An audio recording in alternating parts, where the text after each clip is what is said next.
we're going to break down how to absolutely nail the most common interview questions. No fluff, just the good stuff that actually works. You know the feeling, right? That moment the interviewer says, "So, tell me about yourself," and your brain just stops. So how do you nail that first impression? Don't worry, we've got the roadmap right here. So here's how we're going to tackle this. First, we'll cover a universal strategy that works for every question. Then we'll dig into questions about you, then questions about your fit for the company. After that, we'll show you how to prove your experience. And finally, we'll wrap it all up with the key takeaways. Simple as that. Okay, let's kick things off with our universal strategy. Think of these as the 2 golden rules that are going to be the foundation for every single answer you give. Rule number 1, and this is a big one. Use the person specification. Seriously, the company is literally handing you a cheat sheet that tells you exactly what they're looking for. You've got to use it. And here's the game plan. It's just 3 steps. First, download that person spec. Second, get a highlighter out and mark all the key skills and attributes they're asking for. And third, and this is the magic part, mirror their exact language back in your answers. It shows you've done your homework and that you're a perfect match. All right, rule number 2 is all about making an impact. We're talking about using power words. These are those positive, high-energy words that just make you sound like the kind of person they want to hire.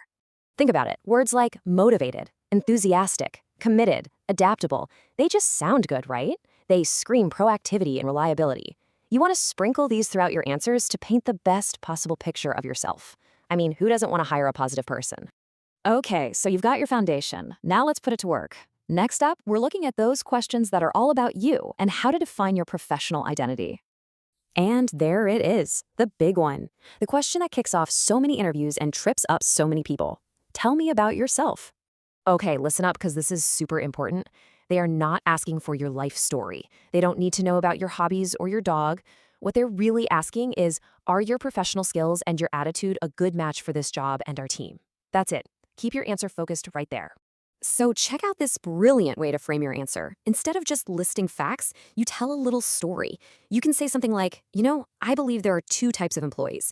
And then you position yourself as the second type, the one who is totally committed and laser focused on helping the company win. It's confident, it's memorable, and it works. Okay, deep breath. Let's tackle the question that everybody hates. What are your weaknesses?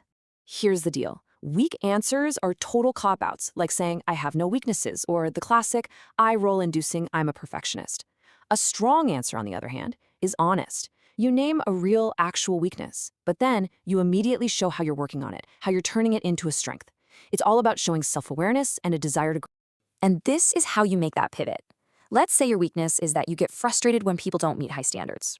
The magic move is to add this part. So I've been trying to turn that into a positive by helping other people improve. See what that does? It takes a negative and flips it into a positive, showing you're a team player and a leader. All right, let's shift gears. Now we're talking about questions that test your fit. This is where you prove that you don't just want any old job. You want this specific job at this specific company. And a huge part of that is answering this question. So why do you want to work here? Your answer here needs to have 3 ingredients. 1, show you did your homework. Mention something specific you learned about them. 2, genuinely praise something about them, like their focus on customer care. And 3, make it clear you're in it for the long haul. You want them to see you as a great long-term investment. Speaking of the long haul, that brings us right to the next classic question. Where do you see yourself in 5 years? Okay, this question is a minefield. You've got to be careful. So what should you avoid? Absolutely do not say, this is just a stepping stone to something else. And please, don't joke about wanting their job. It never lands well. Just don't be arrogant. Keep it humble and realistic. So what's the right way to answer? Focus on excelling in the role you're actually interviewing for. This quote is perfect. The first thing I plan to do is get really good at this job and become a valuable part of the team. That's exactly what a manager wants to hear. It's focused, it's practical, and it's all about them. Okay, so far we've talked about what to say. Now let's talk about how to prove it. When you get one of those tell me about a time when questions, you need a solid framework. That's where the STAR method comes in. The STAR method is your best friend for these kinds of questions. It's super simple.